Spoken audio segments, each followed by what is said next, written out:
ಕುಮಟಾ ತಾಲೂಕಿನ ಕೋಡ್ಕಣಿಯ ಸರ್ಕಾರಿ ಮಾದರಿ ಹಿರಿಯ ಪ್ರಾಥಮಿಕ ಶಾಲೆಯ LKGಯಿಂದ 7ನೇ ತರಗತಿವರೆಗಿನ ಎಲ್ಲ ವಿದ್ಯಾರ್ಥಿಗಳಿಗೆ ದಾನಿಯಾದ ಪಿಪಿ ನಾಯ್ಕರು ನೋಟ್ಬುಕ್ಗಳನ್ನು ವಿತರಿಸುವ ಮೂಲಕ ಶಿಕ್ಷಣ ಪ್ರೇಮ ಮೆರೆದರು.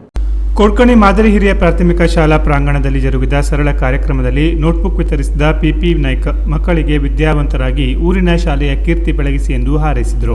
ಪತ್ರಕರ್ತ GD ಶಾನ್ಬಾಗ್ ಮಾತನಾಡಿ, ಕಳೆದ 25 ವರ್ಷಗಳಿಂದ ನಿರಂತರ ಮಕ್ಕಳಿಗೆ ನೋಟ್ಬುಕ್ ವಿತರಿಸುತ್ತಿರುವ ಪಿಪಿ ನಾಯ್ಕ ಸೇವಾ ನಿಷ್ಠೆ ದ್ವಾರತೆ ಗಮನಾರ್ಹವಾಗಿದೆ. ಅವರು ಇದೇ ಶಾಲೆಯ ವಿದ್ಯಾರ್ಥಿಯಾಗಿದ್ದಾಗ ಆಗ ತೀರಾ ಬಡತನ ಸ್ಥಿತಿಯಲ್ಲಿ ನೋಟ್ಬುಕ್ ಪಡೆಯಲಾಗದೆ ತೀರಾ ನೋವು ಅನುಭವಿಸಿದ್ರು. ತಾನು ಕಲಿತ ಶಾಲೆ ವಿದ್ಯಾರ್ಥಿಗಳಿಗೆ ತನಗಾದ ನೋವು ಬಾಧಿಸಬಾರದೆಂದು ಸಂಕಲ್ಪ ತೊಟ್ಟು ಕಳೆದ 25 ವರ್ಷಗಳಿಂದ ಮಕ್ಕಳಿಗೆ ಉಚಿತವಾಗಿ ನೋಟ್ಬುಕ್ ವಿತರಿಸಿ ವಿದ್ಯಾಭ್ಯಾಸಕ್ಕೆ ಅನುಕೂಲ ಕಲ್ಪಿಸುತ್ತಿದ್ದಾರೆ. ಮಕ್ಕಳು ವಿದ್ಯಾಭ್ಯಾಸ ಮಾಡುವ ಮೂಲಕ ಸಾಫಲ್ಯ ಪಡೆಯಬೇಕು ಎಂದರು.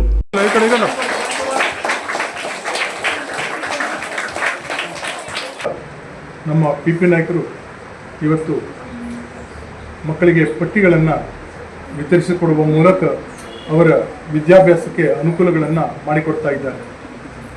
ನಿಜಕ್ಕೂ ಅವರು ಪರಮೇಶ್ವರ, ಅವರ ಹೆಸರಂದ್ರೆ ಪರಮೇಶ್ವರ, ಅವರ ಹೆಸರಲ್ಲೇ ದೇವರಿದ್ದಾರೆ. ಅವರು ಮಕ್ಕಳ ಪಾಲಿನ ಒಂದು ದೇವರಂದೇ ಹೇಳ್ಬೋದು.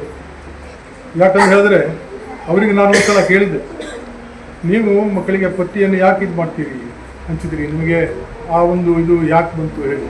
ಆವಾಗ ಅವರು ಹೇಳಿದ್ರು, ಇದೇ ಶಾಲೆಯ ವಿದ್ಯಾರ್ಥಿ ಆಗಿದ್ದಾಗ ಅವರು ಒಂದು ಪಟ್ಟಿಗಾಗಿ ಭಾಳಷ್ಟು ಕಷ್ಟಪಟ್ಟಿದ್ರಂತೆ.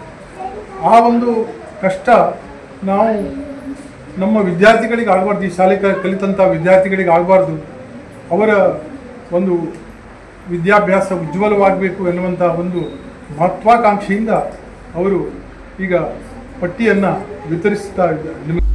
ಪಿಪಿ ನಾಯ್ಕರ ಪುತ್ರ ಸುರೇಶ್ ನಾಯ್ಕ್ ಗ್ರಾಮೀಣ ಭಾಗದಲ್ಲಿ ಬಡ ವಿದ್ಯಾರ್ಥಿಗಳೇ ಇದ್ದು ಮಕ್ಕಳ ಶಿಕ್ಷಣಕ್ಕೆ ಅಡ್ಡಿಯಾಗಬಾರದೆಂಬುದು ನೋಟ್ಬುಕ್ ವಿತರಣೆಯ ಮುಖ್ಯ ಉದ್ದೇಶ ಎಂದ ಅವರು, ಈ ಹಿಂದೆ ವಿದ್ಯಾರ್ಥಿಗಳು UKG, LKG ಕಲಿಯಲು ಕುಮಟಾ ಪಟ್ಟಣದಲ್ಲಿ ಕಲಿಯುವ ದುಸ್ಥಿತಿ ಎದುರಾಗಿತ್ತು. ಈಗ ಆರಂಭಿಕ ಶಿಕ್ಷಣ ಇಲ್ಲಿಯೇ ದೊರೆಯುತ್ತಿರುವುದು ಅನುಕೂಲವಾಗಿದೆ ಎಂದರು. ಶಾಲಾ ಸಮಿತಿಯ ಸದಸ್ಯ ನಾಗರಾಜ್ ನಾಯ್ಕ್, ಶಾಲಾ ಮುಖ್ಯೋಧ್ಯಾಪಕ ವಿಜಯ್ ಗುನ್ಗಾ, ಪಿಪಿ ನಾಯ್ಕ್ ಹೃದಯ ವಿಶಾಲತೆ ಬಣ್ಣಿಸಿದರು. ಸಮಿತಿಯ ಅಧ್ಯಕ್ಷ ಉಮೇಶ್ ನಾಯ್ಕ್ ಅಧ್ಯಕ್ಷತೆ ವಹಿಸಿದ್ರು. ಹಿರಿಯ ಶಿಕ್ಷಕಿ ಲಕ್ಷ್ಮೀ ನಾಯ್ಕ್ ಸಹಕರಿಸಿದರು. ಮುಖ್ಯೋಧ್ಯಾಪಕ ವಿಜಯ್ ಗುನ್ಗಾ ಸ್ವಾಗತಿಸಿ ನಿರೂಪಿಸಿದರು. ಶಿಕ್ಷಕ ಹೊನ್ನಪ್ಪ ಪಟಗಾರ್ ವಂದನಾರ್ಪಣೆಗೈದರು. Canara plus news, Kumta.